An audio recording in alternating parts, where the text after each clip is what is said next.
Hey everybody, coming at you from somewhere in Southern California with the man, the myth, the legend, Mr. Green, famous AD, member of the DGA, Directors Guild of America, here talking to you about a famous film called Trading Places. Many characters that you wouldn't even recognize or even think would have been in the movie, such as Frank Oz, Jim Belushi.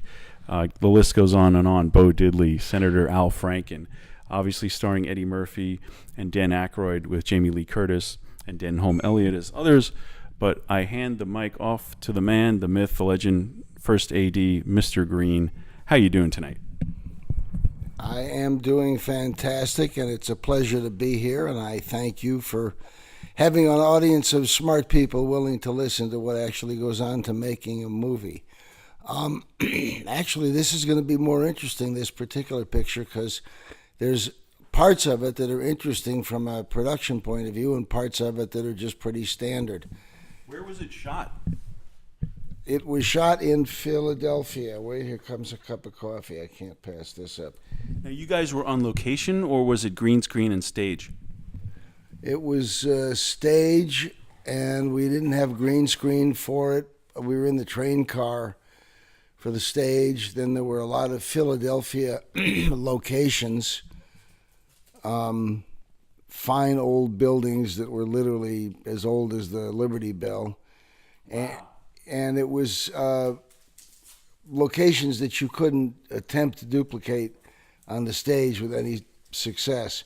But then the train car, for example, it made no sense to be in a real train car, and we used the stage, and we made it so we could wild it out and get people and lights in and out for various different angles. Wow, so shot on location in Philadelphia. I saw some snow, so we had some weather you had to deal with.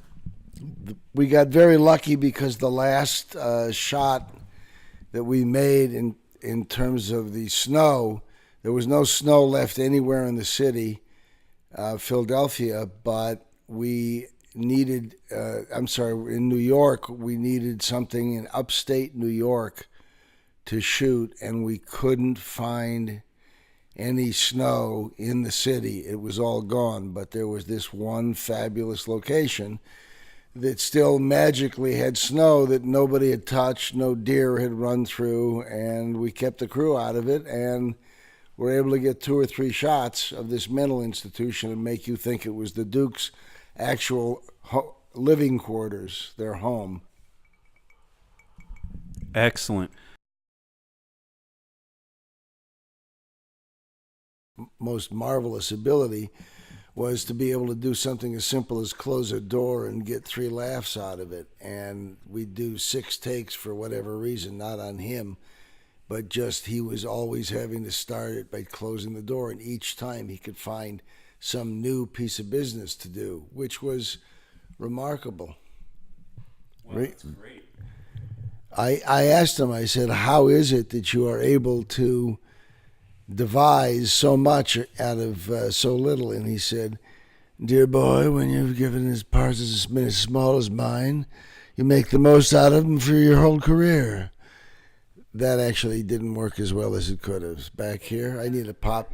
Yeah. Okay, so folks, I'm in black right now. Zeros on the video.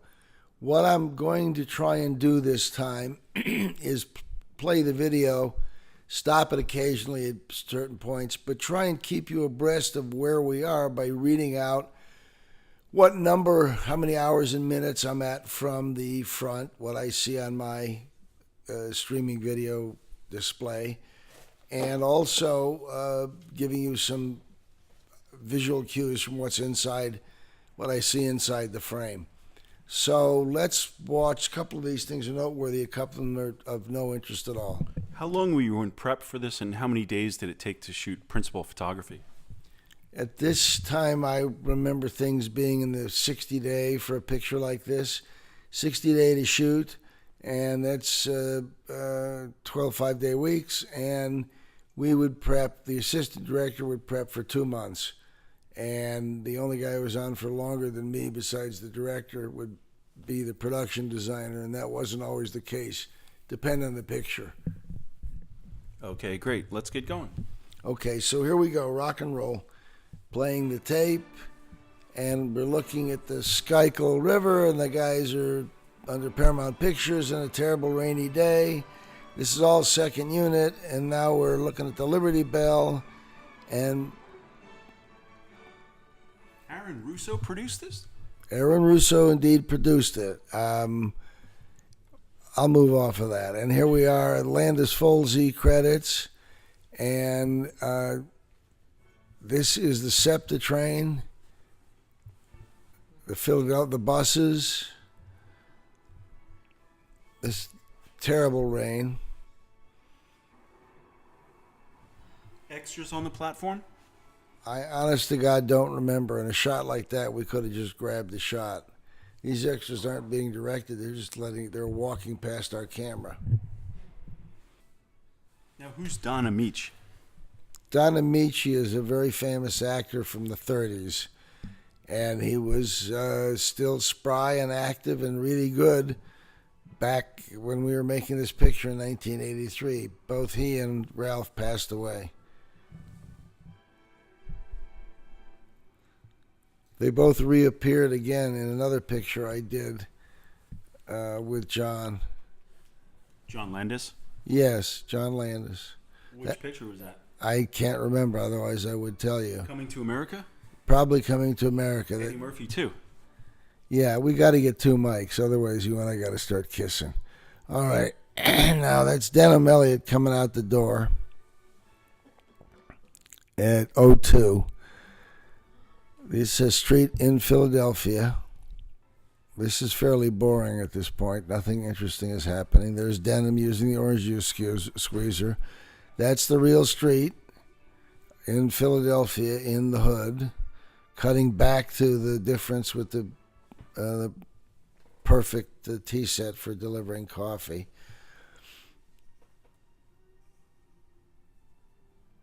That's Gene Rudolph. Gene and I had several conversations. Bob Painter's a great cameraman and a wonderful guy and really knows his stuff. George is a good friend and one of the great editors in the picture business. Now, you mentioned statues, huh? Yeah, Landis loved to take pictures of statues. The writers did a wonderful job, and they were very nice guys. Here's an interesting thing. I'm stopping at 03. This is Denham coming through the door. Look how nicely resonant and wealthy those stairs are. And, of course, they are because it's a real home. But I want to point out that, and this is things people don't think about unless you're actually making the picture, lighting stairs, lighting wood like that is very challenging, requires larger instruments and takes more time because the wood is so dark that it soaks up the light.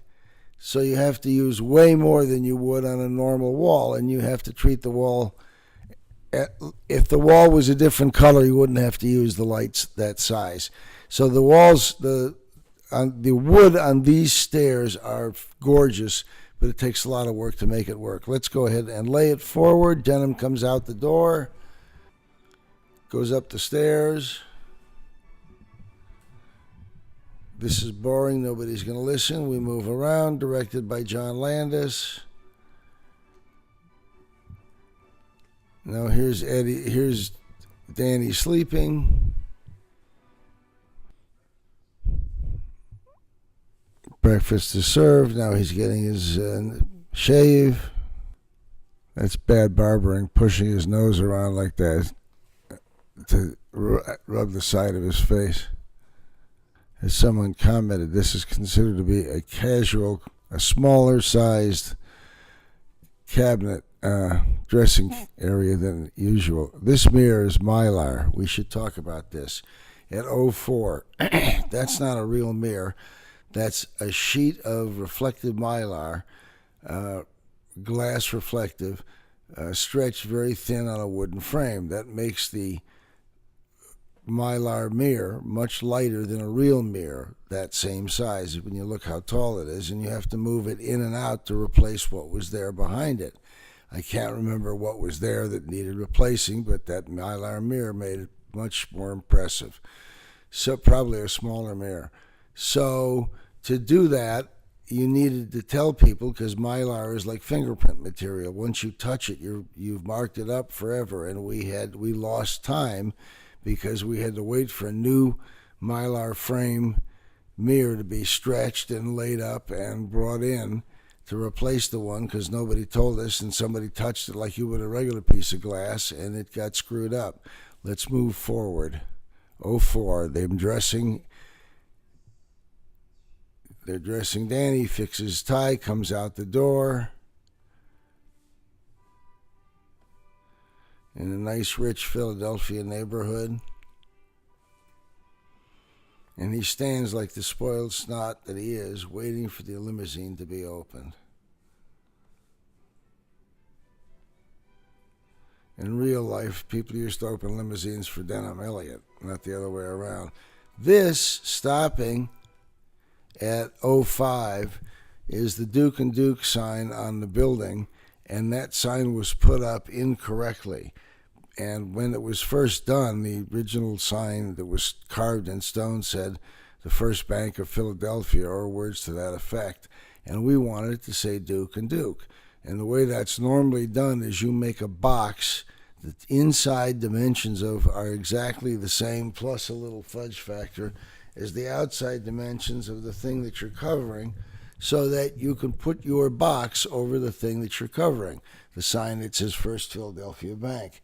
And your sign is made out of very light material that's painted with trick paint that looks a certain way when you know how to flick the brush to make it as cement. And then you, with the phony gold imaging, and it looks trompe d'oeil, and it looks like letters that have depth and are chiseled out of stone. It's simple to do. It doesn't cost much money. But when they went to hang it, they blocked up this very big street in downtown Philadelphia. Hold one. They blocked up this street in downtown Philadelphia, and they put a crane out so that they could reach up and cover the old sign, the sign to be replaced, the First Bank of Philadelphia, with the new sign, our movie sign, the Duke and Duke sign. And the guy goes up to do that, and he's taking a long time blocking the street. It's making me nervous thinking about it, and I can't see what they're struggling. Why the problem? And I shout up there, "What's the matter?" And he shouts back, and I said, I can't understand. Give me again. I said, you got to make it. What are you saying to me? It doesn't fit. He's shouting up to the riggers? The riggers putting the sign up, hanging off the crane that was blocking the street, were unable to make the sign fit because the art director, the production designer, had measured the sign incorrectly, and it was too small. And it was a serious oops, and it was a big embarrassment, but we got it squared away. Anyway, going forward, playing from 05. And they get out of the car. He gets out of the car and crosses, and so you can sync up, disappears in through the real revolving door. And now he's starting his walk. Says, "Good morning, Folsey." Ha ha, that's a joke. George Folsey was one of the producers, a great editor, a terrific pro golfer. And now Danny's walking down saying hello to all the extras in a real bank that I'm sure was closed. And look at the size of this thing and the big shot. And look how beautifully lit that is. And now he goes in the elevator, and we not only lit the elevator, but put the chair in there so that there was a little bench to sit on. It makes it look that wealthy. And I can't remember where this office was. This could have been one of the offices in the King's Armory, a colonel in the military. This could have been his office. I can't remember. This was our computer guy, and that was very new at the time to be. And this was a stop at 06. The wide shot of the Duke brothers' house, exterior day. It's a mansion, not a house. And it's beautifully covered with gorgeous snow. There was no snow in any other part of the city, and there was no reason as we drove out here to think there would still be snow left that hadn't been melted and hadn't been destroyed and hadn't been peed on by dogs since all the other snow had already melted. And we showed up, and here it was, looking gorgeous like this. Go ahead, playing for. Oh, and it was, by the way, not anybody's individual house. It was a home for the wealthy and mental retarded. For real? For real. It was once somebody's house, but taxes made that impossible. And now here they are in gorgeous down the stairs, getting both butlers, get them dressed. And now they go outside, and the help stands there and says hello to them, and they don't even hello back, making sure that you know that these are bad guys. And that's, again, the gorgeous mansion. What a beautiful shot. It's hard to get that one wrong. That was all real snow. It would have been impossible to try and dress that. And it just still looked beautiful. In fact, the prop guy had a white jacket, and he lost it out there. He couldn't find it. He couldn't see it. And we wouldn't let him go into all the stuff. Now, stopping a second, at 07, there's computers in the limousine. That shot in the limousine body wasn't the same as the next shot with the two guys sitting in the limousine riding along, because we had to have the computers at that time connected to a PC plugged into a 120-volt AC socket in a wall, and we were able to modify things in the computer to make it sync with the camera. And there was a whole discussion about how to do that and the best way to do that. Those days are all gone now. But at the time, it was a big deal. And in our last podcast about war games, now this was shot after war games, right? War Games was 81. No, I can't remember anymore. Moving on. So now they're riding in the car, and it looks like that could be process or it could be real. Bob's a good cameraman. It could be real. Where they just picked up that shot coming out of the well, you're in the car. You now those stopping again on 07, close up on the angle on the computer. That's probably not anything in the car, just matching the car. So it's easier to photograph it and get the camera in position and the lights, which take room, because you got to light the wood whether you want to or not. Now you're in close on they're deciding whether to sell or not. Nice phone they have. It says CME, that's Chicago Mercantile Exchange. That's great.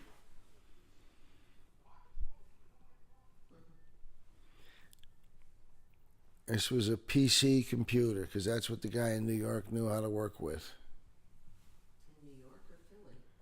Well, we got him from New York, and we flew him to Philly and wherever the computer was.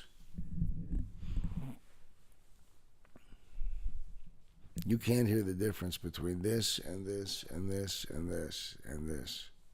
It's all the same. God, Danny is young. So Danny's out of his office, and now we're on an exterior of a building, and the car is coming up, and they're going to pull up and get out. Now, the interesting thing about this car was it was a local rental at great expense from some kind of hustler in the Philadelphia area. Pause. What is it, a Rolls? It was a Rolls Silver Cloud of a certain year and a certain time, and was a big deal. So all of a sudden the car gets stolen halfway through production. It's gone. We don't have a car. We're stopped at 09. I hope everybody else is. We don't have a car. And so we put the cops on it, we reschedule, I reschedule, and we try and find the car while we're shooting something without the car. And we find the car. We stumble across the car in a parking garage in downtown Philadelphia. And we recover the car, and it turns out the guy who owned the car is the guy who stole the car. An inside job. For insurance fraud and to hustle out more money out of us by finding the car miraculously with his deep Philadelphia inside touches. And for an extra $5,000, he'll give a rental. He'll give us the car back. Only it won't be him. He'll acting as interceding for guys who are bad guys. Wow. Or some story like that. I mean, it was a hustle of such gigantic proportions. For a car. Yeah, for a car. All right, let's go forward now at 09 and pressing ahead. And the car pulls up, and the doorman is there, and here comes Billy Ray Valentine. Billy Ray Valentine. What a wonderful entrance. Look at him doing a terrific job. Eddie was an absolute comic genius here. Made you laugh just thinking about how outrageous it was. And I don't remember what this was, but it wasn't what the sign said. So push him out in the street, and now we're inside some club that was like this that we dressed the inside. I'm sure it was their chairs, probably our table lamps. Might have been their chairs or our chairs. Apple II ad on the back of the Wall Street Journal. The first problem they saw in Science Journal, because we couldn't say, what is that called? Scientific American. Scientific American. So notice also, by the way, this is nicely lit. You notice because you don't notice the lighting. But the actors look good, and the wood looks good, and it all balances out. And here comes a dark-skinned gentleman, and he has to be lit and requires different lighting than the gentleman with more reflective light skin. Whether you're allowed to say that or not is up to the editor. He gives the guy $1 tip. That shouldn't be allowed. And here comes the ever-smug Danny, who's actually a very nice guy, not at all like this. And these are the most disgusting, smug little putzes, but there they are. Like yuppie bankers. Like yuppie bankers. Notice the guy with the cigar doesn't look like he's ever smoked it for more than 2 seconds, because nobody ever has. Nice dolly shot through. Again, nice looking wood. It's an interesting compression that no one notices in movies, but you want to see Danny doing this, but the work that's being done here is for a minor bookkeeper.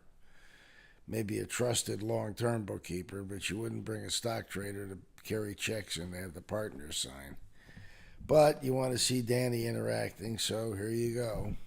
And it's a story point. And as someone smarter than I at this hour points out, it's a story point. If you don't get me a mic stand, there's going to be a strike. When we do Coming to America. Huegla. Oh yeah, when you do Coming to America, you have to have everything just That way you wouldn't have to hold anything. And we won't have to argue and lean into each other.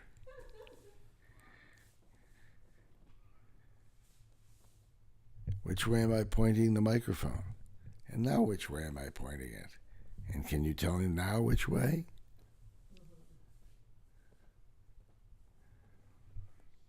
beautiful interior. It was really gorgeous. And it was the absolute apotheosis of elite in Philadelphia. It required immense wealth just to be members. just to keep the riffraff out. Now here comes the riffraff.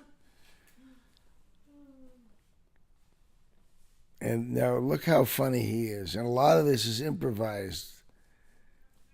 Eddie and a young lady that obviously was working with us, beautiful, black, and willing to put up with this nonsense. And Eddie was just riffing, coming up with stuff. Now here come the two cops. And Eddie immediately goes into the blind act. And Eddie does beautiful improv off of the concept of he's a fake soldier in Vietnam and he's going to make up names. And Eddie drops his legs and gets a big laugh, and he can see and he can walk and he has legs and it's amazing. And this is when you realize this guy is hysterical.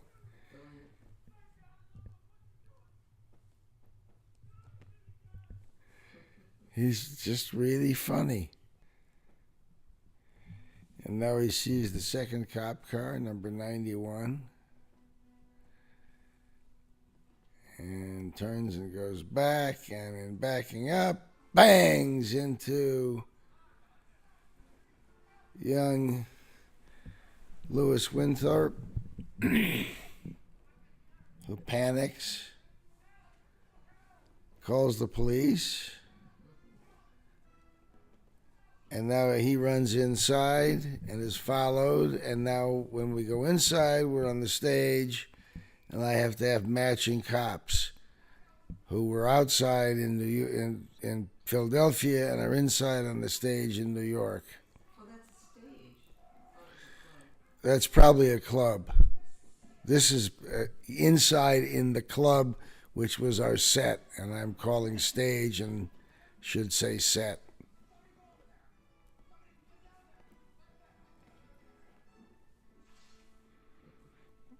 Comic shot by looking straight down and having comic, unrealistic uniform distribution around the perimeter. And if you notice, the cop who just said the line to Eddie about resisting arrest was also the cop from outside in the park. So we had to fly the guy in Philadelphia and New York and make it match on the production schedule so we know that was who we needed and who we didn't. Danny's coat streams well, for sure, with the fur collar. It's funny, the lawyers all look away. That was Landis. He was in the shot? No, it was Landis's idea to have all the look away. Get a mic stand.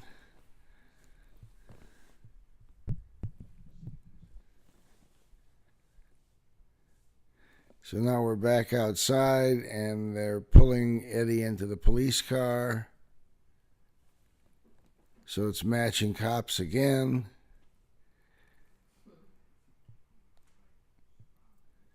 Back inside, the guys are talking, hatching the evil plan.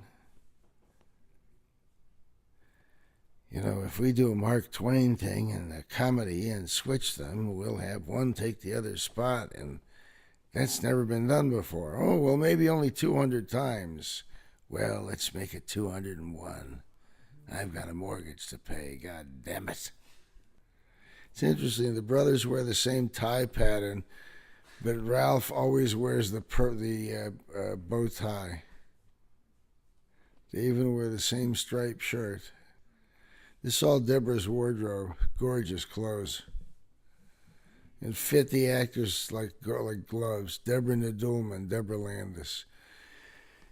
Now we're squeezing the orange onto the dessert and the beautiful dinner combination. Dinner table, lobsters. Let me look for a number here. 20 in. And she looks really pretty.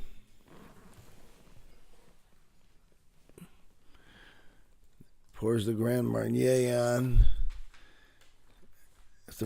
If the prop guy, Jimmy Raitt, had been on the game, he would have had the better bottle, the 150-year-old Grand Marnier bottle to show real wealth. I don't think it was out then. Because that's what you light on fire. But nobody would notice that. It's like guns. Nobody notices real guns in movies. And I'm getting a signal and we're cutting. Okay, we're in the police station and you see that Frank Oz, the bald police officer, is taking information, taking the props from Danny and putting him into the bag. And when Landis was sitting in the trailer with me, he was talking about casting this part, and he said, I want to put somebody clever in here, and it's a simple part, and all he does is take the stuff from Danny, showing one more aspect of Danny's fall from grace, and check his fancy stuff into a paper envelope. Who can I get? And I just thought of the idea, why don't you get Frank Oz, because you used him for exactly that same part to do the same thing in Blues Brothers. So he said, what a great idea, Mr. Green. You're the greatest assistant director I've ever had, or that anybody could ever have, and it's a fabulous idea. And if you look